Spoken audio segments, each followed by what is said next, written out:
Have you taken on a green thumb lately? Well, many people became pandemic plant parents trying to make their homes an organic oasis. And according to the website Garden Pals, there was an increase in houseplant demand, surging 18% over the past couple of years, with 66% of American households owning at least one plant. Of course, there are some benefits as well to growing plants in your house. Did you know that only 15 minutes of interaction with houseplants reduces stress levels?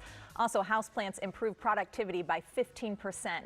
People with more plants in their workspace take fewer sick days, and houseplants remove up to 87% of airborne toxins in just 24 hours. Also, average household spends $608.54 per year on gardening goods. All right, here's the not so good news though. The average plant parent has killed 7 houseplants, which leads us to our next segment. If you are just getting in on this trend, we have some tips from April Gast.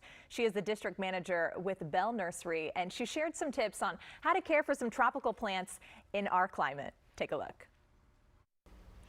April, you are in the jungle of tropical plants, as are we. So many great options here. What are some of the most popular tropical plants? Oh my goodness. Well, we have a new program that I'd love to introduce. This is called Leaf Joy by Proven Winners.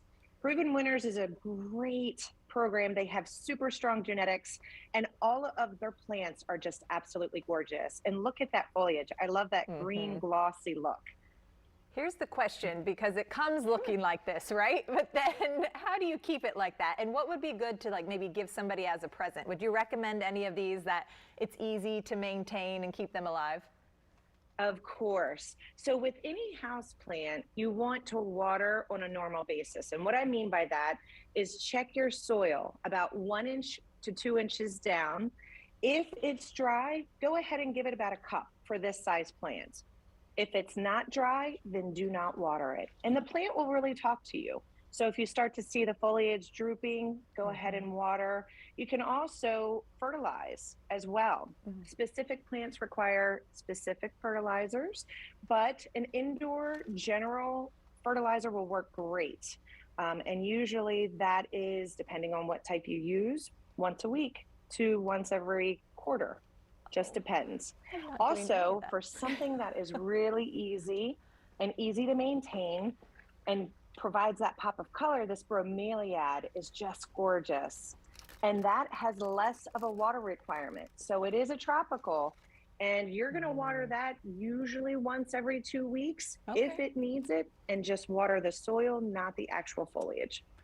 That's a good reminder. Always kind of just go for the soil, right? We want the base, not necessarily the leaves. And we have here like one of these water meters that you can stick in the plant. Is that something you recommend? Or you can, absolutely. I always use my finger, but you can use a water meter. That works just as well too. Okay. And what I love about these tropical plants, everything is so different and unique. You mentioned the Bromeliad. What is this beautiful one we have right here? This is one of my favorites. So that is just a different Bromeliad. I love the fact that this is more of a low growing, and they're slow growers, but it still provides that pop of color as well as that great foliage. I mean, that is just beautiful. So that is great. Same thing, easy care. It doesn't have a ton of water requirements. They can tolerate a filtered light.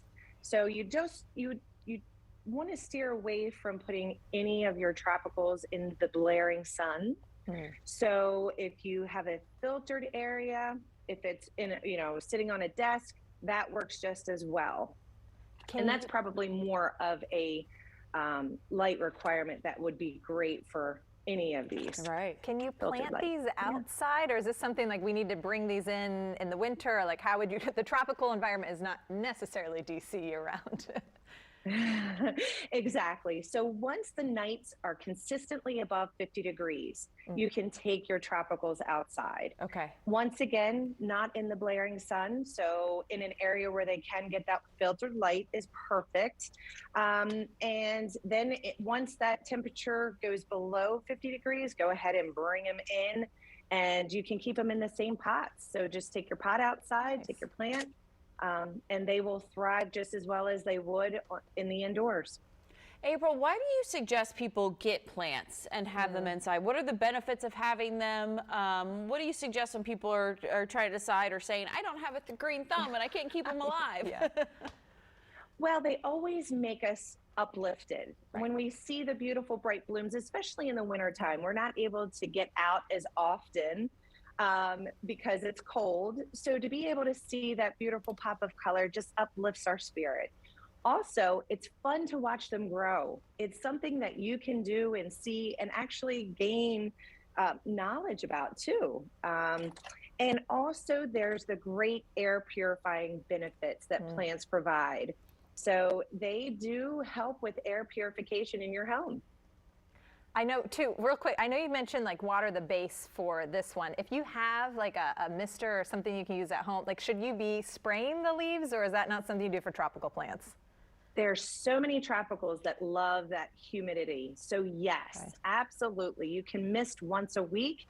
You don't want to saturate, but just a fine mist will do your plant good. April, thank you so much. Such great ideas, and you really make it seem and let us know it's a lot simpler than we think. Yeah. And we can have this beauty in our home. It is, and it's so much fun. All right, and all of these beautiful plants, you can actually just pick them up at Home Depot.